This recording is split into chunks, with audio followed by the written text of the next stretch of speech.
Let's get it done. Hey guys, what's up? So I know it's been a minute and I do indeed apologize about that. I wish I could drop content more frequently, but as y'all know, and then for those of y'all who don't know, I'm currently in university, so this is kind of hard for me to churn out content, even film stuff, like work-wise, because I'm prioritizing school first, obviously, and then on the flip side, I shoot whenever I can, I edit whenever I can. So let's get into it, because I want to make this a short one. Today, I just want to talk about gear and pretty much my storage solution for all of this, as you see scattered here, which this isn't staged, ironically. I shot last night for a frat on campus and I came home tired and just dumped the gear and went to bed. I know some of you guys were saying, like, how do you store all this? Do you have like a bag that you use or whatever? So what I use to store all this gear is this thing right here, the Nanuk 935 case. I got this 2 months ago, and honestly, now I know why people buy cases for gear because, bro, let me tell you, I love this. I bought it because one, I have a friend who never stopped talking about this. Shout out Josh. But secondly, I bought it because Pelican cases have one major flaw. If you don't secure them properly and they fall, these latches on Pelicans don't hold up. I'm not sure if that has changed nowadays, but in the past, that's literally something that I've always been warned by other creatives. With the Nano case, how they approach the locking mechanism, it's a clamp and a like latch type thing. So the best way for me to explain that is to showcase it. So when you open the case, it opens just like any other Pelican style case, hard shell case. When you close it, these latches, as you can, hopefully hear or see, they one stay on it, like when you put it over the clasping mechanism, but at the same time, to close it, you basically have to push down and it locks in place. Like, as you're probably hearing, like literally I'm pulling forward, nothing's happening. You have to actually press the button to activate it and open it, which I like because that gives you like that additional like security. This case, I specifically bought the version with the padded roof and the padded divider insert in the center. For clarification, this padded divider comes with way more separators like these, but I just have them in my gear closet because I only need it laid out like this, and you guys will see shortly why. So yeah, pretty much this case came just like this from them. You can buy it bare bones, so nothing inside, or you can buy it with the padded divider and the top lid. I kind of know someone with one of those, you know yourself. So yeah, but me personally, I didn't need a top lid at the time I bought it, and personally I don't need a top lid right now, so I'm glad I bought this variant. But with using this for the 2 months that I've had it, I would honestly recommend this case to anyone who is looking for a Pelican style case. As someone who's on a college campus, I go from sidewalk to street to frat house, tile to hardwood. These roll over everything that I brought it on. I haven't brought it on gravel yet, but I mean, no case usually rolls smooth on gravel, so I can't really speak on that.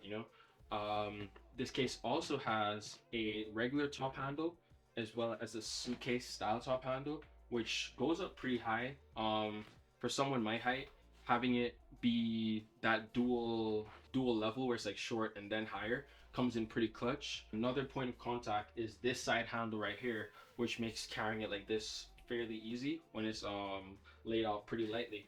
So yeah, speaking of daily setups, honestly, let me show you all how I pack my case. So pretty much, as I said, I run it with the divider looking like this, and pretty much it's my DJI RS2 Pro, my camera, either extra lenses or microphones or lights, or this is just like a miscellaneous pocket. So this fits into the case pretty seamlessly. And then I take the Ronin case. So this is the full fat Ronin case, like this is the one that came with the gimbal.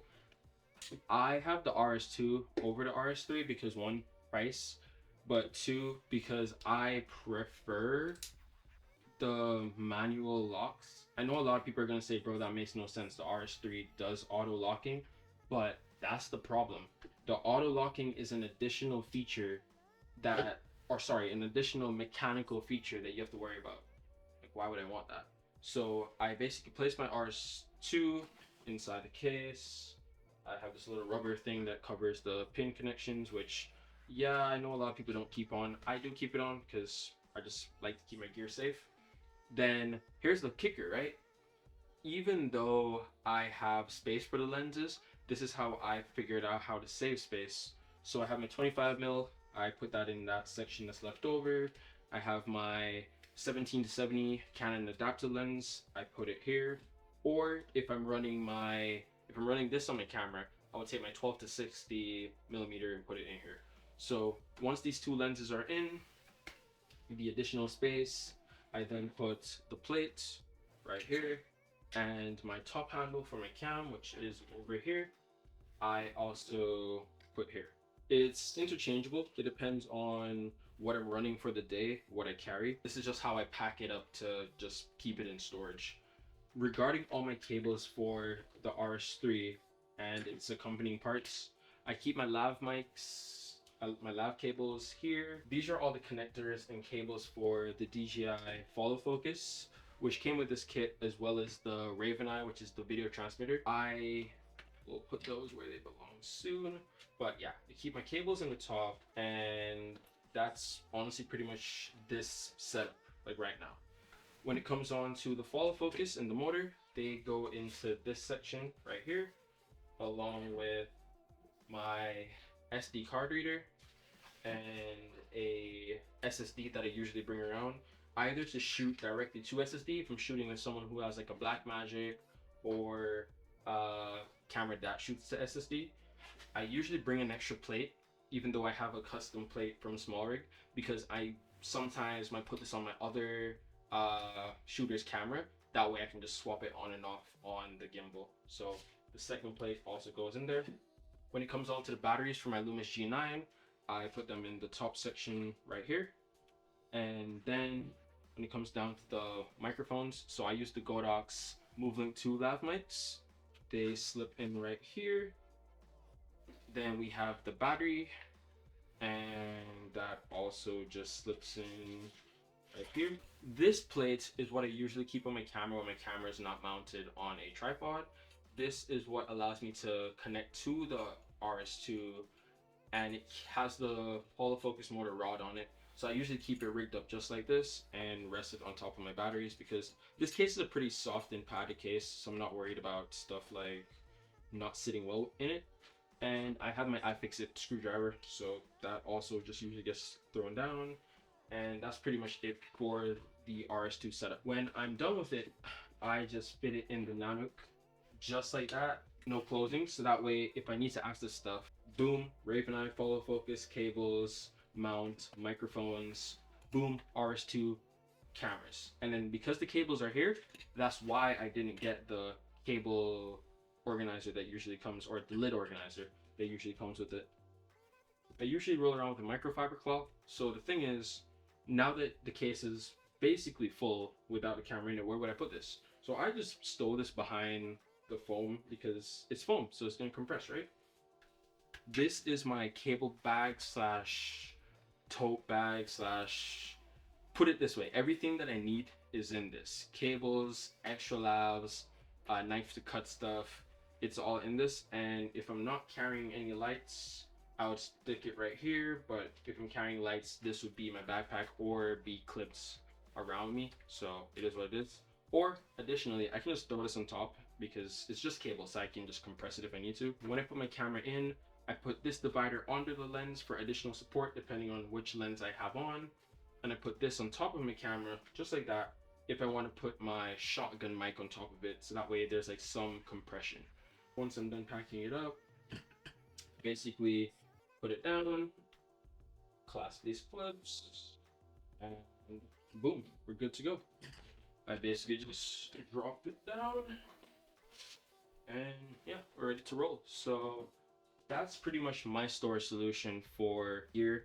I know the video kind of went longer than expected, but I just wanted to showcase how I pack it as well as what I use, and I felt like this was the perfect opportunity since all my stuff was scattered and out. The only thing that's left back are things that I actually don't always put in there. They go into my backpack, so that's why they're not in. But that's pretty much it, and I hope y'all liked the video.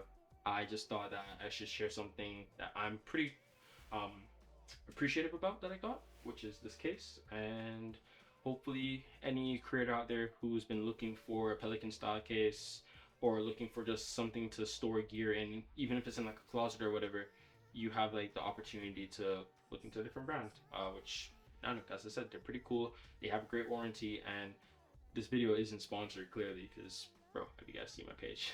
So yeah, that's pretty much it. I just wanted to share some stuff with you guys. So I'm done, and I'm gonna like actually head out. I'm gonna go get some food. So in a bit, and thank you guys for being here. I do appreciate you on the page, and like and subscribe or give any comments for the next video, and give a time frame for the next video.